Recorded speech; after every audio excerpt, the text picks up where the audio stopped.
Welcome to Showcase of Churches. You may be surprised to see a program about healthy living, weight management, and fitness on Showcase of Churches. So I will explain why. Years ago, while I was sitting in the choir looking at a large congregation, I felt a concern that many people didn't have energy for life, let alone for health and energy to serve the Lord in His kingdom. Years after that, when I was a weight loss counselor, a TV pastor I was counseling said he thought I was supposed to use these skills in the church. Recently, I felt the need to share these things that might help members of the church to live healthier lives and be able to serve the Lord with more vim and vigor, and remember that our bodies are the temple of the Holy Spirit, and we are part of the Lord's army and should be disciplined and fit. You may wonder, who am I and what do I have to offer? Years ago, besides being a weight loss counselor, I also taught exercise at a college and group exercise for youth.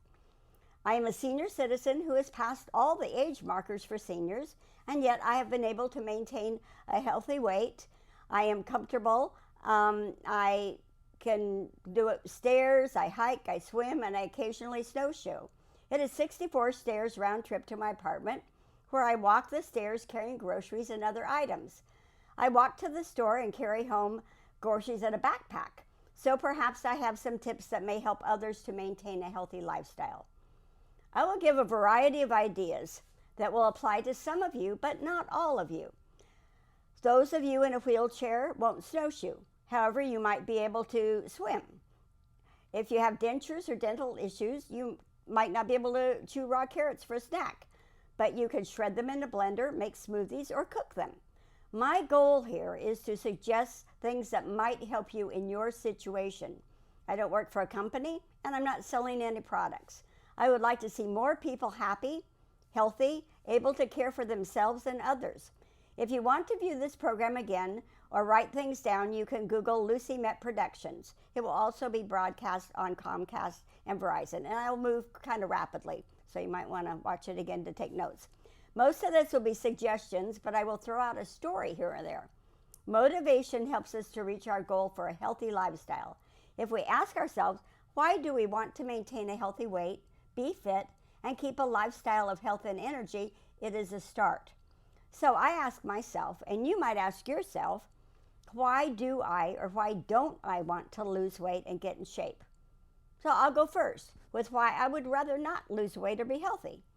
Ice cream, butter, with gobs of it on corn, baked potatoes, French fries. Then there's the sour cream, chocolate mousse, and European cheeses and breads. If left to what I would like, and not be wise about my health, I could live on red meat, baked potatoes with lots of butter, and ice cream. Over the years, I've had ups and downs in my weight, health, and energy. So even though I've had victory over this for years, it doesn't mean I have never struggled with those issues. So I'm going to give you some background. I love to cook and I love to eat. On a trip to New Orleans, I was at a restaurant with luscious food. There were crepe Suzettes, meat, seafood, strawberries dipped in chocolate, and other yummy desserts. I went there with a Japanese girl who was done eating much earlier than I. She said to me, "My, you are a very good eater." Another time, I was told by a guy 6'7", and I'm 5 foot tall, he had never seen anyone so small eat so much. Well, because I was active, I could eat, and I did burn it off. As we age, if we become less active, those calories just sit there and don't move like they did earlier. Also, if I didn't need to exercise and control my weight, I could just stay home and relax and have more time for hobbies. And those first thing in the morning exercises, I could certainly enjoy not doing those. Now, I will share some of the reasons I want to stay fit and keep my weight down. It is easier on my bones and joints. I am more mobile and have more energy. I don't have fatty tissue in my organs. I don't have to own as many sizes of clothing, which saves money and storage space, and the misery of trying to go through 5 pairs of pants, which one fits today. I can sit where I want to sit and get back up again. I like having my own hair, nails, and eyelashes and being able to do my own pedicures. My health and energy level affects all areas of my life: mental, emotional, physical, and financial. I want to emphasize this is my list. It may not be your list, so I'm not putting my list on you. You must decide what your motivation is to stay healthy and fit and how it benefits you and your lifestyle. It is important to keep positive attitudes and self-esteem while we're losing. God still loves me. I'm valuable to Him. I'm valuable to other people now. Don't lose heart if you don't lose weight as quickly as you expect. Rome wasn't built in a day. It took time to put it on, and it will take time to take it off. So you need perseverance and positiveness. Develop your own theology about your weight. Mine is that I'm a representative and ambassador of Christ. That should look like there is self-control and order in that area of my life. Was Jesus overweight? I don't suppose so. He fasted, walked a lot, worked hard, and was caught up with the purpose of serving other people and doing His Father's will. In John 4:34, we read, "My meat is to do the will of Him that sent me." We're also told in Scripture not to be gluttonous. If I appear to be a glutton, is that glorifying the Lord? At least this is my thought just for myself. However, it is, I want to tell you, apparent that not all people overweight are gluttonous. Personal health and injuries certainly contribute to gaining weight. Once we become even partially immobile, it affects our ability to burn off calories and muscles begin to atrophy. Another group of people who gain weight but are not gluttonous are extremely busy people. They often stop for fast food instead of eating more healthy food, and sometimes meals are rushed instead of enjoyed. When we eat slowly and enjoy our food, it meets an emotional need, and we feel fulfilled. When we rush through a meal or snack, we lose some of that enjoyment, so we go off to eat something else to feel satisfied. Eating slowly and with enjoyment can also affect how much we put in our mouth at one time. To savor a bite, do we really need to put gobs of food in our mouth? Do I need a handful of chips or popcorn that I can hurriedly eat, or can I savor a small amount slowly and get just as much enjoyment out of it? I often cut my dark chocolate bars in small squares, and then I just suck on them. I can enjoy a small or even kid's ice cream cone compared to a waffle cone when I slowly enjoy it instead of scarfing it down. Eating slowly gives time for your body to let you know when you're starting to get full, so you avoid overeating. If we continue to ignore that signal, that's when we often overeat. In some countries, a meal is more social and people take time to visit as they eat. And we don't always need to eat until we are full. Some foods are addictive, like sugars and caffeine, and we can consume lots of non-nutritional calories in what we drink. I decided to make the choice in the calories I consume. Are these healthy calories or are they empty calories? Another reason people are overweight can be finances and preparation time. Sometimes healthy food does cost more than junk food.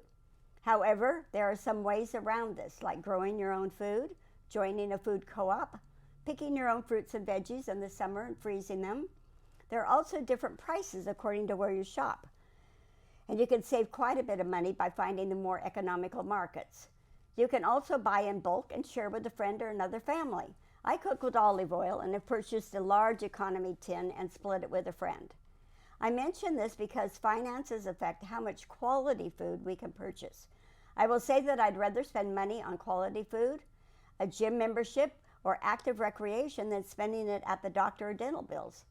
Although it may not eliminate all trips to the doctor and dentist, it may cut down on trips and expenses. I have been in 7 car accidents or bus accidents, and I will add, I was only driving in one of them where I was rear-ended while stopping for a yellow light. But I've been told several times I survived with less injuries because I was in good physical condition. Years ago, I was puzzled when I saw an overweight woman from a foreign country who had come to America after being jailed for the Christian faith. If they were poor or deprived of food, then why were they so overweight? I asked the Lord that question, and within a short time received an answer. Not the one I wanted, perhaps, but an answer that stuck with me. For a short time, my kids and I lacked enough money for food. I worked at a school and would find myself eating donuts or anything in the teacher's break room just because I was hungry. During this time, I found that boxed macaroni, noodles ramen, and pop were cheaper than juices, milk, and healthier food. This answer lasted a short time, and we returned to the generosity of God's provision. But I had learned a lesson about how finances affect the food we can afford and how that affects our weight. As we get older, it is harder to maintain our weight because our bodies don't require as many calories. We aren't growing, and we are not burning calories as fast. This can be really hard for the person who was really active or athletic, and now they are not as active. They have a weight loss problem. The football player who was able to eat whatever he wanted without showing it now has to make changes in his lifestyle and diet. Now, we can go on a series of crash diets, or we can develop a lifestyle of healthy and correct eating for our needs and our body. I try and eliminate foods that have empty calories, like pop and junk food, that have calories, but then there's no nutrition. If I want to serve the Lord with the best of my ability, I need to be healthy and energetic.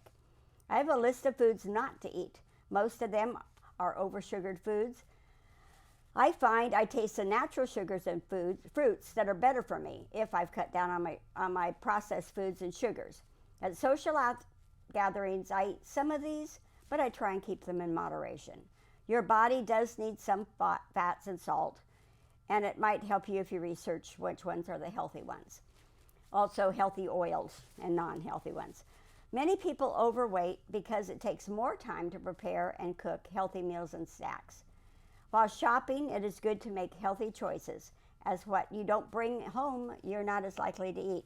It will save time if you plan your menus for a few days to a week.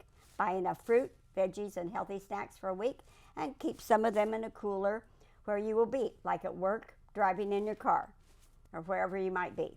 Often we eat the wrong things because we wait until we are so hungry that we grab whatever is nearby. On a church beach trip, I happened to notice that people who had normal weight were out walking and playing on the beach.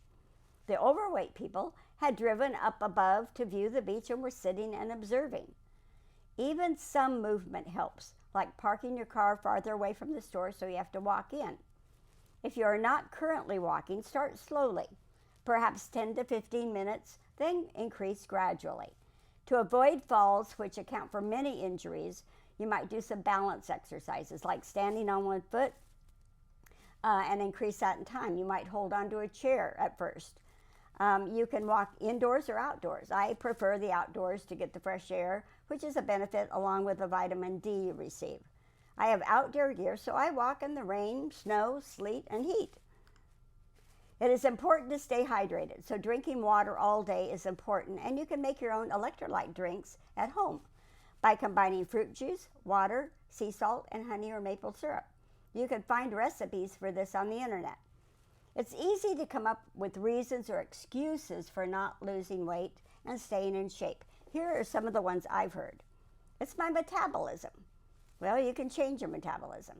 Some foods reported to help with metabolism are yogurt, grapefruit, cinnamon, green tea, coffee, apples, fish, and cold water. It's genetic. My grandparents were large. They died of heart attacks. Well, perhaps you can develop a diet and lifestyle different than theirs. I don't have time. First, ask this question: how much of a priority is your health? I believe you'll have more energy and therefore more time if you are healthy. It does take more time to prepare healthy foods. However, many stores are now stocked with packaged fruits and veggie snacks. There are healthy snack and protein bars available. However, it's wise to check the sugar content on these. Again, the best time to make choices is at the store. What you don't bring home, you are less likely to munch on. You can buy a bag of apples, oranges, or bananas, and for a short time, of course, depending on the weather, you can store them in your car or workplace storage. Then, you are not planning every day what to bring. Sandwiches can be prepared ahead and frozen. There are now low-calorie, nutritious breads and crackers. Besides becoming healthy, you may become more organized with your meal and planning and budgets. I don't like to exercise is another one. Well, there are many ways to exercise, both inside and outside. It is important to pick something that works with your situation and that you at least somewhat enjoy. I am not big on equipment exercise and prefer the outdoors. However, many people can put on earphones with music or watch TV and use equipment. There are TV programs that feature a variety of exercises, including some that can be done on or with a chair if you aren't that mobile. There are classes at rec and senior centers, gyms and city parks if it helps you to do exercises with others. Also, walking with a friend or mate can be enjoyable. You can do exercise programs for a season, then switch to something else. An example might be swimming, hiking, and biking in the summer, and line dancing, treadmill, and classes during the fall and winter months. As you age, stretching is very important. So I do my stretches and crunches and prayer before getting out of bed in the morning. There are many things you can do at home without expensive equipment. There are exercise DVDs at the public library, and music during exercise often helps. Another one is it is painful to exercise. Well, it might be wise to check with your physician about your limitations and what you can do. Also, physical therapy might help you get to a place where you can be more active with less pain. I like to exercise the parts of my body that I can, because one part and the muscles in that area contribute to the support of another area of the body. If I exercise my abs, it helps my back to be stronger. Weeks ago, I injured a rib when I went to swim, it hurt to use certain strokes. So I didn't swim as long, and I changed the strokes I did. During that time, I could walk, climb stairs, and do other things that didn't involve my ribs, so I continued to do those. There are good books available that show muscle groups of which exercises strengthen them, so I use these for reference. You can also print off exercises on the internet. Some of this I'm sure a lot of you already know, however, I found a few reminders don't hurt. In grade school, I had to take second place in running broad jump to a gal who had polio earlier as a child, and her arms still showed the effects. But her legs were so developed that she ran off and really took off to win. People in wheelchairs can develop their upper bodies, play basketball, and be involved in Paralympics. The French Canadians who delivered pelts and supplies via canoe, and so because they're paddling all day, they were not able to use their legs as much, but they're able to get that upper body strength from all the rowing all day. A friend of mine who was blind wasn't slowed down by her blindness. She rode a horse and competed at the Rose Festival dragon boat races. So I think it's important to do all we can do that we're able. So as the saying goes, use it or lose it. Unused muscle tends to atrophy. Now, I think the biggest one, why do we eat when we're not even hungry? It is good for each of us to know why we are consuming calories when we are not hungry or in need of nourishment. Sometimes keeping a journal about this helps to track a pattern which we can work to break. I will share some of the reasons I've heard why people eat when they aren't in need of food. Often there are solutions other than food. I will make some, but not all the recommendations I could. I will be sharing this rather rapidly, so you can watch this program again on my YouTube channel, Lucy Met Production. I am bored. Well, find activities or ways to break that boredom. Make a list ahead of time. I feel lonely. Call someone or join a group. Go to an event or do an activity. I feel frustrated or anxious. Read helpful verses or quotes. Pray, share with a friend. I'm worried or stressed. Get solutions and work toward them. Pray, exercise, play music. I'm depressed. Well, use light therapy, music therapy, share with a friend, pray, or get counseling. I don't want to do my chores or assignment right now. Take a walk or maybe just take a break. I don't know what to do next. Now, this is mine. At a church scrapbook event, I go to the snack table whenever I don't know what to do in my project. So perhaps I should do more planning ahead. I am happy and I want to celebrate with food. Well, select fun but healthy low-cal foods. Decorate. Be festive. I crave a certain taste. Well, how little can you eat and still be satisfied? Sometimes I've even put a bit of salt on my finger instead of a whole order of French fries. And take enough vitamins and enough protein so you don't crave sweets. I'm addicted to something like caffeine or chocolate. Well, you need to gradually cut down because you can actually get a headache if you just cut the caffeine quickly. I am going to food for an unmet need. Identify the actual need and see what you can do. I am brokenhearted. Seek ways to heal and consider that more food might not make you more loved. I owe it to myself to feel rewarded. Well, check ways to feel rewarded other than food. A trip or event, flowers or perfume, or maybe outfit the next size down. All right, I'm tired. I'm hoping for energy. Try putting your feet up or taking a nap instead of expecting calories for energy. Perhaps meditate on expectancy on Matthew 11:28. Come to me, all you who labor and are heavy laden, and I will give you rest. Famished. Keep snacks handy so you're not eating before you get famished and overeat. I just quit smoking and I need that hand to mouth action. Frequent low-cal snacks, water, and vitamins. I'm grieving after a loss. Well, you need emotional strength. So eat for health, get your sleep, take your vitamins, and get some emotional support. It just tastes so good. Well, then savor each bite and eat slowly. Exercise discipline and self-control. While exercise and nutrition play an important role in our health, and energy is also wise to remember that the spiritual side of life and the help that comes from the Lord. Isaiah 40:30-31 says, even the youth shall faint and be weary, and the young men shall utterly fall, but they that wait upon the Lord shall renew their strength. They shall mount up with wings as eagles. They shall run and not be weary. They shall walk and not faint. Now, a final thought. We must all live and either be comfortable, uncomfortable, or even in pain within the body we prepare and maintain for ourselves. So, thank you for joining me on Showcase of Churches.